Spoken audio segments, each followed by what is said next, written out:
The storm that night didn't just shake the sky. It shook lives that didn't even know they were about to meet.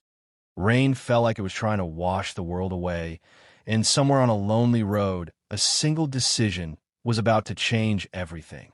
Daniel Carter wasn't a man the world noticed. He lived in a small wooden house at the edge of the countryside, far from the noise of the city.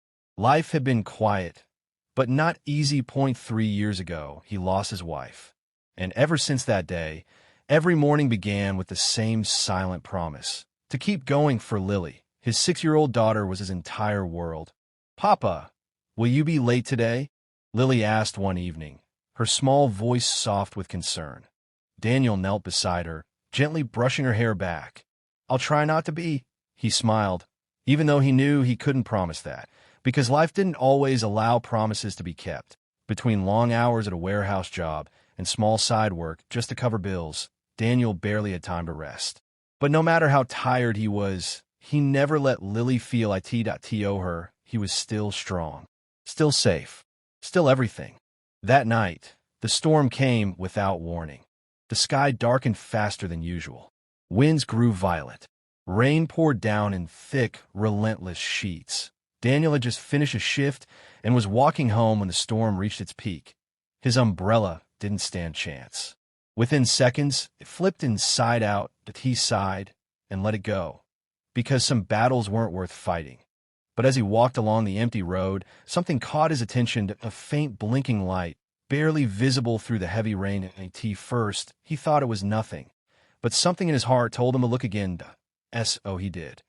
And that's when he saw it, a black car stranded in the middle of the road. Inside, a woman sat frozen. Her hands gripped the steering wheel tightly, her breathing uneven. She wasn't from here. That much was obvious. Even in the chaos, her presence carried a quiet elegance. But fear makes everyone the same. Daniel stepped closer and knocked gently on the window. She flinched. For a moment, she didn't move. Then slowly, she rolled it down. Cold air rushed in, mixing with silence. "You okay?" Daniel asked, his voice calm. "My car, it just stopped," she replied, trying to stay composed. Daniel looked around. The road was empty. The storm was getting worse. "You can't stay here," he said. "It's not safe." She hesitated. Trust doesn't come easy, especially to someone used to being in control. "Come with me," Daniel added quietly. "My house isn't far." She studied his face. There was no pressure, no expectation, just sincerity, and sometimes that's enough. "Okay," she whispered. The walk was difficult. The wind pushed against them. Rain soaked them completely. But step by step, they made it. Finally, a small house appeared in the distance, a warm light glowing through the window. The door opened, and Lily came running. "Papa!" She smiled brightly before noticing the stranger. She stopped, curious. "Careful." Daniel placed a gentle hand on her shoulder. "She needs help?" he said softly. Lily nodded like she understood more than her age allowed. "Come inside," she said shyly. The house was simple. Old furniture, worn walls, a quiet kind of life. But it was warm, safe, real. Daniel handed the woman a towel, then quietly brought out a set of clothes. "They belong to my wife," he said. There was a pause. He hadn't offered those to anyone in years. "Thank you," she replied gently, understanding the weight behind that gesture. As the storm raged outside, something changed inside. Lily sat beside her, holding a small cup of warm soup. "It helps when I feel scared," Lily said.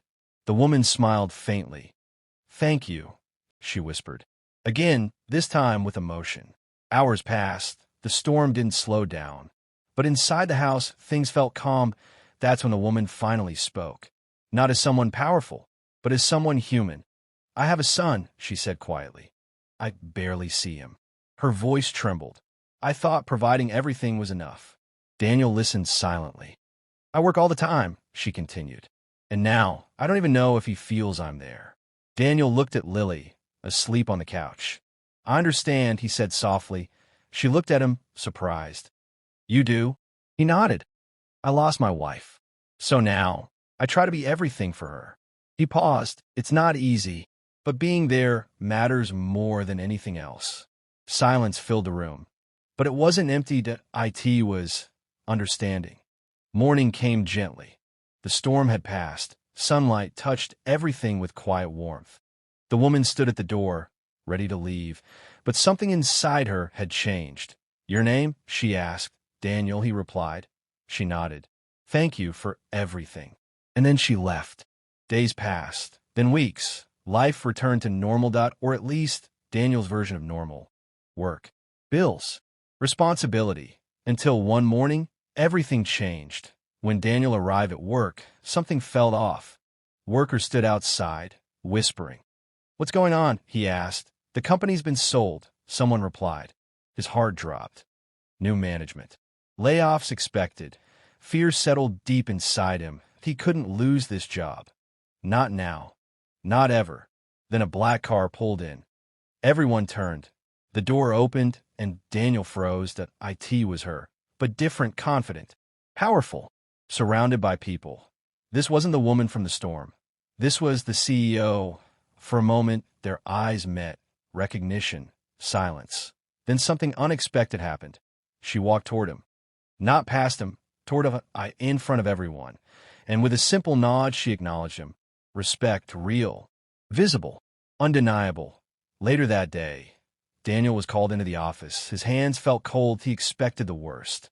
But instead, he found her waiting. "Sit down, Daniel," she said gently. He did. "I remember that night," she continued. You didn't know who I was. And still, you helped me." Daniel said nothing. "I've met many people," she added, "but very few with your kind of heart." She slid a file across the table. "I want to offer you a new position." Daniel blinked. A better role. Stable. Growth. He hesitated. "Why me?" She smiled softly. "Because the world needs more people like you." That night, Daniel looked at Lily, and for the first time in a long time, he felt something different. Hope. "I think things are going to get better," he told her. Lily smiled. "I knew it would, Papa." Months later, life had changed. Not overnight, but steadily got a new home. A better future. And peace, where there was once fear, today as for her, she changed too. Not in power, but in heart.